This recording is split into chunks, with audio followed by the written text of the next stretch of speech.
Plan accordingly. We finally have a definitive, with dates, Ohio State football schedule for 2026. Welcome to Snap Judgments on 97.1 The Fan, 10 TV, 10 TV Plus. That's Jeremy Birmingham. I am Austin Ward. Hot off the press, man. We finally got it. It seems tough.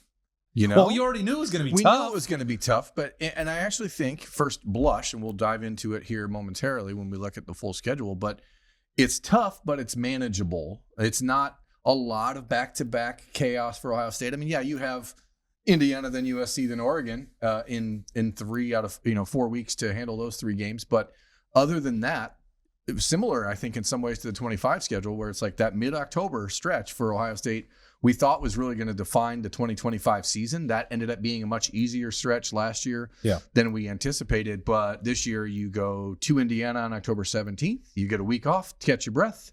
Then you go out to California to play the Trojans, and then you come back home to play Oregon. That is a fairly difficult midseason stretch for Ohio State, and one that likely, I think, will determine whether or not this team is a playoff team.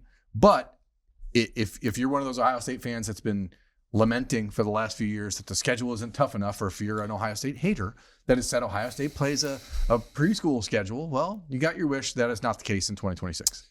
Yeah, I mean, I do feel like this is probably close to the best case scenario. This doesn't match up exactly with what we saw a week ago, one of the final models that was up for vote for Ohio State, which I thought, if I'm going to be honest, like that one was slightly better. There was not necessarily the change would be you had at Indiana off week at USC. That did not change at all. But the November 7th date against Oregon and finishing off that 3 games in 4-week stretch, that wasn't a back-to-back situation. So that is slightly more challenging, at least in terms of travel, competition level, than what we were projecting a week ago.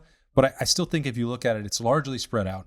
You do still have, it's not a true back-to-back road trip there, because you have the off week between Indiana and USC. So you're going to have an ability to catch your breath and take a breather. There is only the one off date. That is the way that this 2026 slate, I think that caught some people by surprise that, starting on September 5th and not having a week 0, you don't have the ability and that flexibility for Ohio State. Now that's true across most of the country, but you're really running that gauntlet there. But I think when you go through it, and if you're just listening only, non-conference is not any different than what we've been talking about. September 5th, Ball State at Texas on September 12th, Kent State September 19th, and now you're diving into Big Ten play. This is also a little bit of a change from what was initially up for vote or up on the table for Ohio State, starting in the horseshoe with Illinois and following that up with Iowa on October 3rd. So that's that first stretch. Maryland is then their sandwich between that road trip to Iowa and then the one with the Hoosiers. I think you're looking at that like, that's fine. That's about what you're asking for. Texas, you knew it was going to be there one way or another. But in terms of the Big Ten slate, it is relatively a ramp up. And then the second half of the season is going to be almost like dogfight after dogfight. Northwestern road trip to Nebraska there in November. Yes, it's difficult. It was always going to be difficult, at least on paper. Yeah, well, part of that is just because the Big Ten's gotten a lot better. Yeah. This is, if you would have looked at the schedule 3 years ago and you saw Iowa and Maryland and Northwestern and Nebraska, you'd say, not bad. Illinois, now these teams, everyone's moving up. And Northwestern is going to be a sneaky good team. I mean, they have completely revamped their coaching staff, including Chip Kelly and Rick Neuheisel's kid, Jerry Neuheisel. And it's like the Ohio State offense from 2 years ago is probably what you're going to see a lot of it in Northwestern. Maybe not the talent. With a lot less talent. But regardless, it's just a situation where the one team in the Big Ten that we expect maybe have a down year should be Penn State. And that's not on the schedule. Michigan State, not on the schedule. You are losing some of your more traditional opponents, and it just happens to work out in 2026 that you're getting some of the tougher building programs in the Big Ten. I don't think there's ever a situation where you'd say Ohio State would rather swap Northwestern for Penn State. I don't know. That might be a bridge too far. It might be, but maybe. I don't know. And Northwestern's going to be a tough out. It's certainly Matt Campbell's team at Penn State would be a little bit tougher probably, but in the big picture of things, the rest of the Big Ten, you don't get Purdue. The breathers are not on this schedule. No UCLA, no Purdue, no Michigan State next year. So it's tough. I mean, this is what you're looking for if you're an Ohio State football player, to say, this is why I come to the Big Ten. This is why the Big Ten expansion matters, because you get Ohio State and Oregon and USC and Michigan all in the same month, which is, I mean, from October 31st, when Ohio State plays Halloween night in Southern California, probably well, it's not going to be at noon. Not going to be a noon game. That's probably going to, I mean, while we're just guessing, that's still World Series time. So if that game's not on Fox, it'll be a night game. If it's on Fox, it'll be probably a 3:30 Eastern time. No, they can't do that anymore. 7. Fox has its windows. They cannot negotiate that with the Big Ten, because the way you have with Fox, CBS, and NBC, there's not the flexibility for those major networks. So I would be very surprised if we're spitballing and we're talking about, like, the draft doesn't typically happen for the networks until May. And I think there's an interesting dynamic at play here now with the interest in Kyle Whittingham in Michigan. They're going to probably be more appealing for some of the early season matchups that they have. Indiana is the reigning national champion. Never before in any of these drafts with the major networks or with Fox would you say, well, that they might soak up a noon game to take that away from Ohio State. That's the benefit. One benefit for the folks that want more flexibility and variety in kickoff times for Ohio State when it comes to the horseshoe, like other programs being more powerful draws, and no one is going to be as good as Ohio State in that regard. But if you plant that seed of doubt, or you provide some other compelling matchups that don't require Ohio State, that does help the Buckeyes get some of that back. And now USC on the road, given the constraints of being on the West Coast, it was not likely to be on Big Noon anyway. But you look at Ohio State, Indiana. We know that that's probably going to be Big Noon with the last two national champions. Ohio State and Michigan is going to be at noon. That's the number one draft pick year in and year out. Both of those games are pretty much secured. But is Ohio State, Oregon on November 7th guaranteed to be the third? In a lot of other years, we could say right now, bank on it. That's absolutely going to happen. And I don't think we can right now. That could be to the benefit of Ohio State. We know that they are more open. That first Saturday in November can be a night game.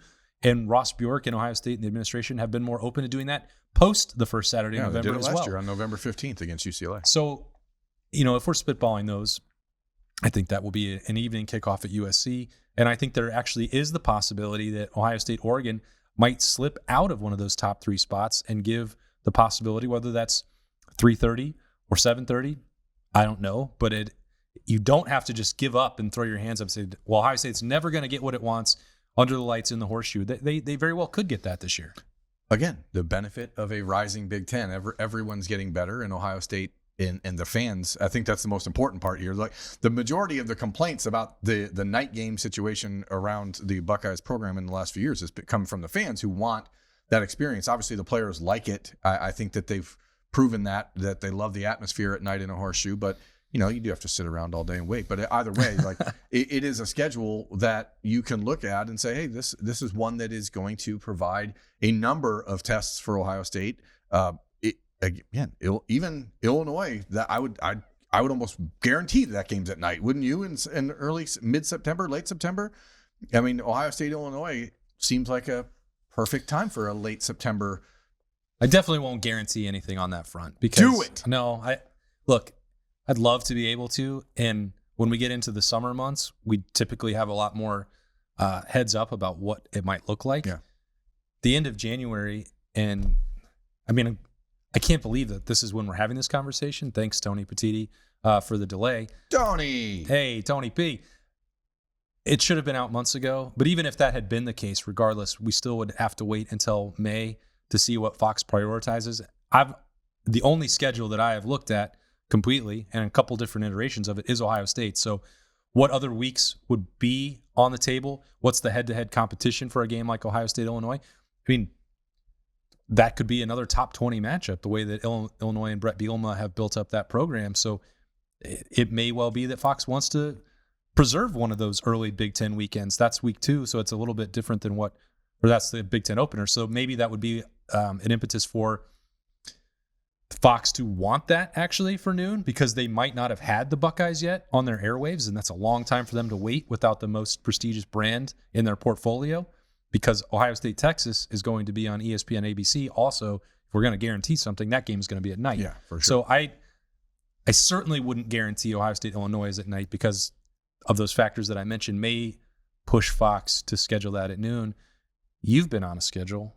I've been on a great schedule. I've been on a schedule of losing weight. Awaken180 weightloss.com has been helping me take control of my eating habits, of my health in general, and I feel great. Everyone can see it. It's not like it's people are wondering. It could be a trick of the camera. I've seen the comments. The comments say, "Where did Birm go? What's happening to Birm? Is he slowly dying?"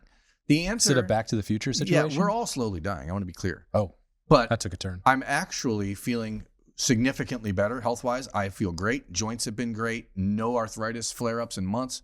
Awaken 180, I've lost over 30 pounds on Awaken 180 in 5 weeks. Heading into the stretch run here to get to the maintenance mode of the plan, which I'm really excited for because I feel a lot more confident knowing exactly how to eat smarter and live healthier thanks to Awaken 180. So go to awaken180weightloss.com and sign up and join us because you'll feel better too. Yeah. That stretch run that you mentioned for Ohio State, I mean, it's why we've talked some about the structure of the coaching staff and the play calling experience of someone like Arthur Smith and the way that all this is set up, because Ohio State is not likely to have a tremendous amount of margin for error. It's why games like Texas are not going to be, I don't think, a staple part of Ohio State's schedule into the future. I've said this before, and I still believe it. Alabama, Georgia, I don't think that those games have a place on the schedule, and that's a reflection of the strength of the Big Ten. And if you're going to play 9 conference games or move this to 10 at some point, which feels inevitable and an absolute necessity in my mind, these are the ones that you have to remove from consideration. But you can't do that now. It's too late to do that. Texas is on the schedule. You're returning the home and home. It's going to happen.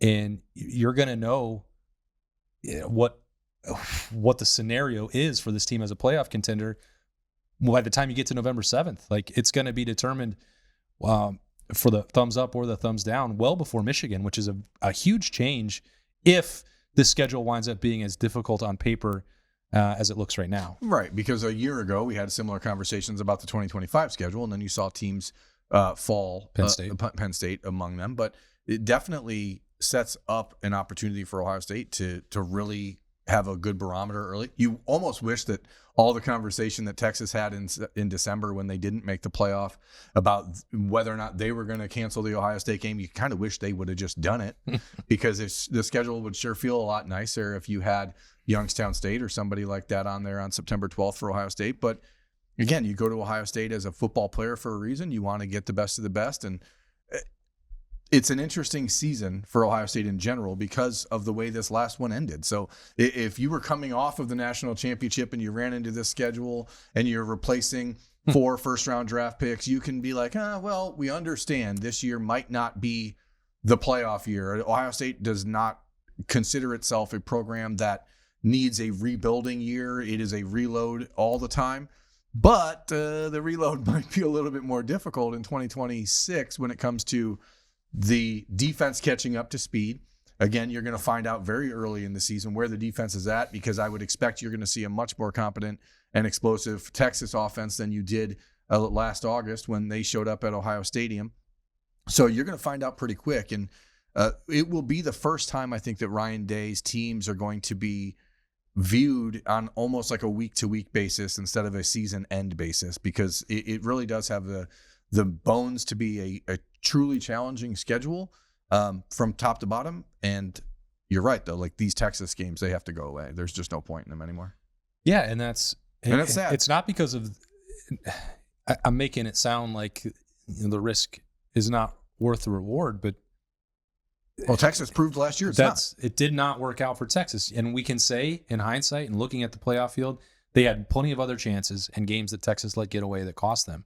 But that was because they took a gamble in coming to the Horseshoe. Now Ohio State is returning the favor and going down there to DKR and going down to Austin. Like, it's simply not necessary when you're in a good league. SEC teams were already operating under that premise, and like it or not, Ohio State may need to do the same thing, because if you look at who they are drawing within their own league, I mean, that's the potential of 4 playoff teams, maybe 5, at least contenders, not maybe making it, Like that is a difficult schedule, including 3 out of 4 weeks with the bye week in between Indiana, USC, and Oregon. Those are all contenders. Those are all going to serve almost as elimination games in some respect, because those are the teams that you're ostensibly going to be competing head-to-head with to earn a spot in that 12-team field. Yeah, there's a very real chance that the first preseason poll of the 2026 season, as we get closer, not now, will include 6 teams from Ohio State's schedule that are ranked.